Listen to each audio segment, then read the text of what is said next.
Donald Trump is furious that 14 people infected with the coronavirus were evacuated from Japan and brought back to the U.S. And I have to say, I completely, unequivocally agree with Donald Trump on this. And I've been saying the same thing for a while. To me, it's insane. When you see the reaction from China over the severity of the coronavirus, which is absolutely getting worse every single day, we are not talking about something that's not as bad as the flu. The way they've reacted, it's like they're expecting the whole system to collapse. It's nuts. U.S. military is preparing for a full-blown pandemic. Experts in the U.S. and the U.K. saying 60% global infection rate. That sounds insane. Maybe it's just a high estimate. Maybe it's an exaggeration. But Donald Trump is outraged because they actually brought people back who are literally infected. And I've got really bad news for all of you. It would seem, it's possible. I'm not an epidemiologist. I'm just some dude on the internet. But it would seem that Trump's has good reason to be angry because now the quarantine seems to be broken. The New York Post reports untraceable coronavirus cells emerge in 3 countries amid pandemic. They say doctors are unable to identify the source of the coronavirus clusters in South Korea, Singapore, and Iran, the World Health Organization said Saturday, using a stricter approach to containing the virus. A number of spot fires occurring around the world is a sign that things are ticking along. And what we are going to have here is probably a pandemic. Oh, man. I hope y'all are ready because everybody was talking about, Civil War II. Sorry, I never saw this coming. We're going to have a pandemic. Man, that's shocking. They've been saying it for a while, but check it out. They don't know where these 3 clusters came from. That says to me, and I could be wrong, well, quarantine's broken. They don't know the source of these people. What's the likelihood that many, many more people in other places are infected? We just don't know about it. How bad is this really going to get? What's the real mortality rate? I honestly don't know. They're saying it's around 2%. Could be higher. But it's traveling as fast or faster than the flu. And now we can't track it anymore. That's how movies start. Let's read about Donald Trump and why he's angry. And I got to say, Trump has said everything's going to be okay. And if he's getting mad, I'm going to say, because I always say it. I know you guys, many of you probably heard me say it before. If you haven't gone out to a Home Depot or a Lowe's and picked up a bunch of those 5-gallon waters, I think you're crazy. I think you're absolutely crazy. The best case scenario, nothing happens. We're all just nuts. I'm a paranoid, crazy person on the internet, and you get some water to drink. Hey, you can drink some fresh water. It's no big deal. They're not even that expensive. Worst case scenario, we do reach pandemic levels. The economy has already been taking a hit. Basically, all of China is locked down. You're going to have water. Seriously, consider it.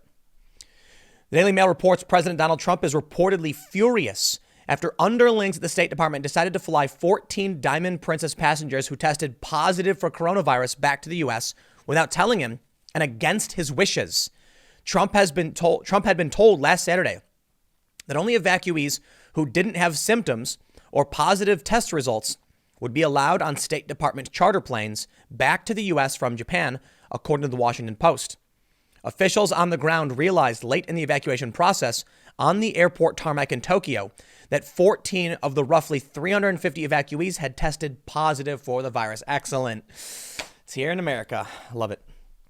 State Department underlings made the quick decision to allow the infected citizens onto the flights, but separated from the other passengers within portable bio-containment units that were already on the planes in case passengers showed symptoms during the flight, but it can be transmitted when you're asymptomatic.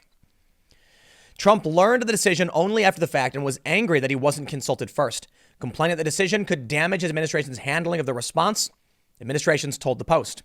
Some members of the coronavirus task force back in Washington were not told in advance that the infected people would be on the plane and learned about it only after the plane was on its way back to the U.S. One senior White House official said not informing Trump of the decision ahead of time was a big operational mistake. Trump has since expressed in outrage on phone calls with top White House officials, saying he should have been told that it should have been his decision and that he did not agree with the decision that was made. I completely agree. There are very few moments when I'm going to be like, you go, President. You are absolutely right on this one. You're going to look, I could be wrong. I could be a moron. Maybe Trump is too. You're going to have to explain to me why you think it's a good idea to break quarantine and bring infected people back to this country instead of letting them chill where they were. Look, man, I'll tell you what. If I'm on a cruise ship and everyone gets infected, you don't even got to ask. I'll say, bro, I am going to stay here until everything is calmed down and said and done, because I do not want to be responsible for causing others harm because of this infection. I will begrudgingly And I will enthusiastically accept that quarantine. I get it. Now, let me tell you something. If the quarantine was like zombie plague or something, I might be more panicked, but it's a tough call. And you've got to put others ahead of yourselves sometimes. So think about it this way. It's really easy for me to say that I'd chill on a cruise ship, luxury cruise, eating some fancy food, because I might get a sickness with a low mortality rate. If it was something more serious, like a seriously high mortality rate, some kind of plague, I'd still not break quarantine. Because you have to recognize that when you leave, when you say, please bring me back home, it'll be okay, you're putting hundreds of millions of people at risk, potentially the world, if this isn't handled properly. Now, I know maybe it makes sense to just trust the officials, because if someone tells you to stay on the ship, and you do, and someone else tells you to get on the plane, you do, what's the best way to deal with this? Maybe certain quarantines aren't the right way, so it's hard to know for sure. But I'll tell you what, if it were me, and they said, do you want to be, evacuated? I'd say, what's the best decision to make sure this doesn't spread? 'Cause I'll tell you what, I do not want to bring this back to the United States. Unfortunately, it's already here. And that other story from the New York Post showing that there's untraceable clusters emerging. Quarantine's broken, man. We're going pandemic. I don't know how bad it's going to get, but I will also point one thing out. There's a possibility, and it's rare, but hear me out. There's a possibility there is no November election. Very, very unlikely. I think I'm going to be as alarmist as I can be, so calm down. But if this truly does go pandemic levels, and we're talking 60% infection, it's tens of millions dead, you might see the American people saying, chill, hold off. Like not even begrudgingly. You might see never Trumpers saying now is not the time. I'm not even kidding. Depends on how bad this really gets. But the question is, will this be another plague? I honestly don't think so. I don't.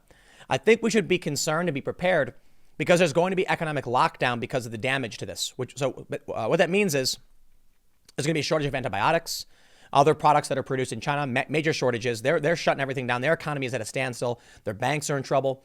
It's going to trickle out to the rest of the world. So get your supplies now because they may be in short supply later. Get some food that, get some food that lasts a little while. Some protein bars can last you a couple of years. The expiration, get a couple of weeks worth. Take it seriously. I don't think based on what they're telling us, we're dealing with the apocalypse. But I'm not going to base my decision off of what they're saying for the most part. I'm going to base my decisions based off what they're doing. Actions speak louder than words. And the way China has panicked over this says they're not telling us something. And they've been lying the whole time. Again, is the apocalypse? No, not necessarily. But they have basically quarantined the entire country. That says something. Let's read a little bit more. They say all of the Diamond Princess passengers who returned to the U.S. are currently under a 14-day mandatory quarantine on military bases in California and Texas. On Friday, the CDC said there were now 28 U.S. residents brought home from the Diamond Princess cruise ship who have tested positive for the virus. Why bring it here? I just don't understand. Those who tested positive for coronavirus are receiving medical care in top-level medical isolation units. The State Department underlings countermanded the Centers for Disease Control and Prevention in ruling that the infected citizens could return to the U.S. on the evacuation flights. Sources involved in the decision told Washington Post that CDC staunchly warned the State Department against transporting infected and uninfected people side by side, but were ultimately overruled. It was like the worst nightmare, said a senior U.S. official involved in the decision, who spoke to the Post on the condition of anonymity. Quite frankly, the alternative could have been pulling grandma out in the pouring rain, and that would have been bad too. Asked about the conflict between the two agencies during a Friday press briefing, CDC spokesperson Nancy Messonnier, punted curtly to the State Department. They got a bunch of pictures here. Wow, this is crazy, man. These are big. This is awesome. I mean, these photos are fantastic. They have photos and videos of the evacuations. I'm impressed.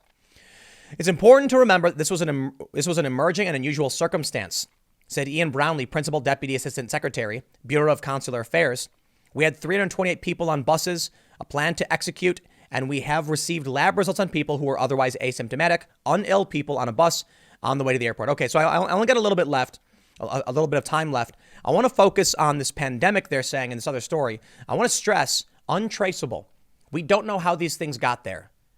The quarantine is broken. This is spreading beyond our control. Doctors began floating fears of a pandemic, which occurs when a disease spreads to two continents on Friday, as two more died in Iran. The number of cases in South Korea doubled, and Italy saw its first death. In Iran, An untraceable case that spread to 28 others is believed to have popped up in the city of Guam. Hundreds of new cases detected in South Korea were sparked by a member of a church of 9,000 in the city of Daegu, but doctors have been unable to pinpoint an origin. Doctors fear the spread could quicken and widen if they're unable to identify all those infected and get them into quarantine. Making matters worse, coronavirus symptoms are often so mild that a spreader could be unaware they are infected. People are unlikely to die from mild cases, but it's really bad news if you're trying to stop a pandemic. An official with the World Health Organization warned Saturday that the window of opportunity is narrowing to contain the virus. We have to prepare at the same time for any eventualities because this outbreak could go in any direction. It could even be messy. Well, it's messy already. I don't know what to expect. Is it going to be the plague, the end of the world? Again, don't think so. But I implore you to go to the store and buy a little bit, man. Just buy something. Look, I know I say it all the time in these videos because it is very, very important for anybody who hasn't heard me say it before. If this is the first time you've seen a video from me talking about something like this, then you need to hear what I'm about to say. And I'll wrap it up with this. Don't let anyone shame you into not taking care of yourself. They make jokes about preppers. They think it's funny when you talk about buying supplies. I'm not saying build a bunker. I'm not saying stock up 35 years of food in a lead chamber or whatever to avoid the nuclear apocalypse. I'm saying grab some cases of bottled water. Grab some canned food. It's going to last you for a couple of weeks. Because the worst case scenario, in terms of what I'm predicting, that I'm wrong, you'll have some food to eat. But if this really does get bad, you will be very, very grateful that today you went out and prepared to take care of yourself. Stick around. I got a couple more segments coming up in a few minutes, and I will see you all shortly.